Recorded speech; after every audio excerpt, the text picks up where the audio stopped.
I had to answer this question. Thank you so much for bringing it to my attention. She says, so when my 16-year-old stays up playing video games at night, all night, and sleeps in and is late for work, I should allow it. Let's talk about this. This is a question in response to my video in letting your children pay consequences, that the consequences should be the teacher. So I want to explain this. Number one, remember, Mom, at 16, these kids need to learn. So my first answer is, yeah, you allow it. To a point. Now, hear me out, okay? At this age, he's got to learn to be an adult. Now, number one, we do have rules in our house that everything's out at a certain time, like 10 o'clock lights out, okay? However, I do have a child who decided we had a little conversation. He's like, Mom, my cousins are staying up. We're going to play video games late tonight. If I promise to get up in the morning, can I play late? Okay, fine. So finally, we kind of did a deal because I was tired of fighting. And we said, look, as long as I can't hear you at night, you can stay up as long as you want, as long as you're being inappropriate, right? But you will have to be at your activities the next morning or you lose computer at night. So he took that on. He liked that. So sometimes he'll stay up till 1 a.m., but as long as he's still up at 6:30 a.m. for his class or his job or whatever, it works. The natural consequence there, if he sleeps past that class and doesn't go, he loses his computer.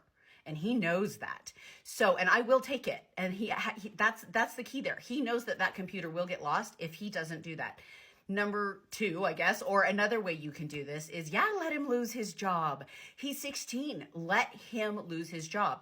My 16-year-old did some of the same things. When he was about that age, he had a job he was not responsible with, and he lost that job. What did he do? He lost the income that went with it. He also had to go and find another job. He also had the responsibility, or he had the problem of no reference from the last boss because the last boss fired him.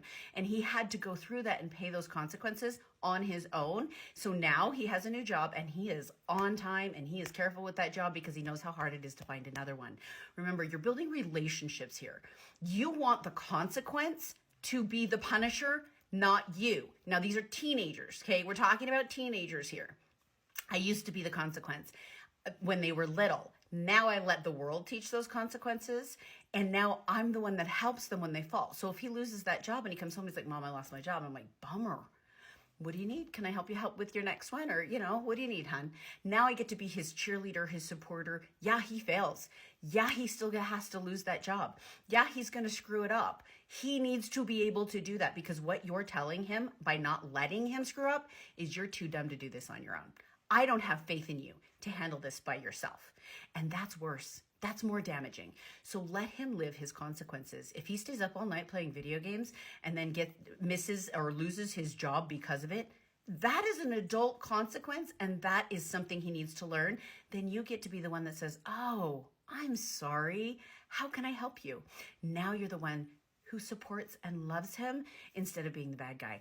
Let the consequences be the bad guy and then build a relationship between the two of you. You will find a much better relationship between you instead of you always being the bad guy. Hope that works. Let me know. I know this has worked for my children, but let him pay those prices.